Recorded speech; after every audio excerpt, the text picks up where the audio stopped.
Assalamualaikum warahmatullahi wabarakatuh. Perkenalkan, nama saya Rika Irsani dari kelas 11 MIPA 1 SMA Negeri 1 Mamuju. Pada video pembelajaran kali ini, saya akan menjelaskan seputar minyak bumi. Apa itu minyak bumi? Minyak bumi merupakan suatu campuran dari senyawa hidrokarbon dan sedikit senyawa non-hidrokarbon. Minyak bumi ini merupakan hasil akhir dari penguraian bahan-bahan organik yang berasal dari jaringan tumbuhan dan hewan baik di darat maupun di laut. Minyak bumi ini berupa benda cair yang kental dan berada jauh di bawah permukaan air. Bagaimana sejarah penemuan minyak bumi? Minyak bumi diperkirakan pertama kali ditemukan 5.000 tahun sebelum Masehi oleh bangsa Assyria, Sumeria, dan Babilonia kuno. Ada juga yang menyatakan bahwa minyak bumi pertama kali dikenal oleh daerah Mesopotamia. Bahkan, catatan sejarah menyatakan bahwa orang Cina sudah mencoba mengebor minyak bumi ini sejak zaman sebelum Masehi. Nah, di Indonesia sendiri, minyak bumi pertama kali ditemukan oleh seorang ahli perkebunan tembakau, Eelco Jenziker, pada tahun 1880. Pada saat menginspeksi, ia menemukan genangan air yang mengandung minyak bumi, kemudian mengambil sampel tersebut, dibawa ke Batavia, dan kemudian untuk dianalisis kembali. Bagaimana pembentukan dari minyak bumi? Minyak bumi terbentuk dari hasil pelapukan sisa-sisa organisme seperti tumbuhan, hewan, dan jasad-jasad renik yang tertimbun di dalam lautan bersama lumpur selama jutaan tahun. Nah, sisa-sisa organisme tadi mendapat tekanan dan panas bumi secara alami.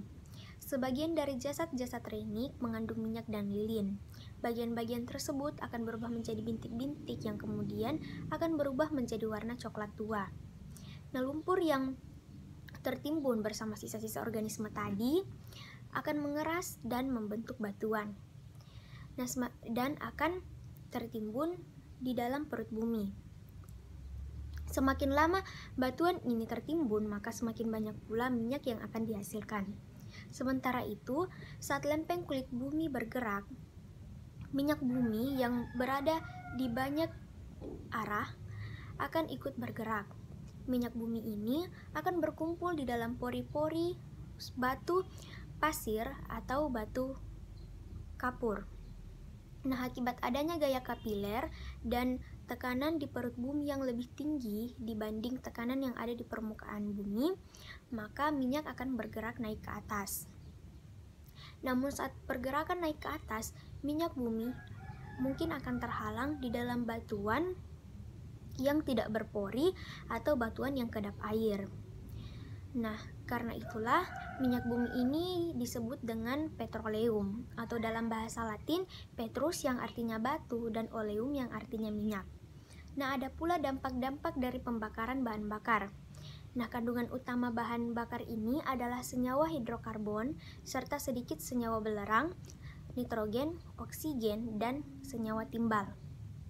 Nah, kandungan nitrogen ini dapat menyebabkan gangguan sistem kerja paru-paru, timbulnya efek rumah kaca yang akan menyebabkan pemanasan global, dan gangguan lingkungan-lingkungan lainnya, dan kandungan timbal yang akan meracuni sistem pembentukan darah merah, tekanan darah tinggi, dan sebagainya.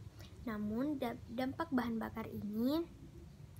pembakaran bahan bakar ini juga dapat memberi positifnya bagi masyarakat dan lingkungan sekitar, seperti dengan adanya pembakaran bahan bakar ini dapat digunakan di kehidupan sehari-hari manusia, seperti untuk alat transportasi dan sebagainya.